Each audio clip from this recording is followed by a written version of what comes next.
म्हणून महाकालेश्वराचं जे मंदिर आहे ते मोठं प्रभावशाली आहे, सगळं विघ्नांचा सगळ्या संकटाचा नाश करणार आहे।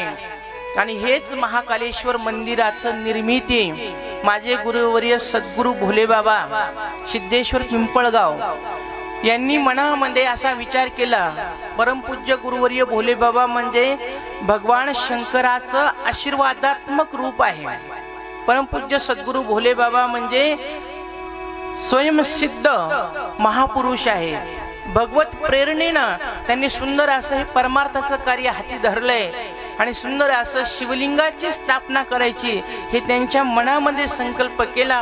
12 ज्योतिर्लिंगापैकी कोणत्या ज्योतिर्लिंगाची स्थापना करावी हे त्यांना समाधीमध्ये त्या ठिकाणी बोध झाला आणि प्रेरणा त्यांना भेटली आणि महाकालेश्वराचं नाव त्यांना जप करताना ध्यानात आलं आणि त्यांनी विचार केला की आपल्या ह्या अंबड तालुक्यामध्ये जालना जिल्ह्यामध्ये महाकालेश्वराचं मंदिर कुठं नाहीये, मग ते महाकालेश्वराचं मंदिर आपल्या अंबड तालुक्यात व्हावं म्हणून त्यांनी सुंदर असा संकल्प केला।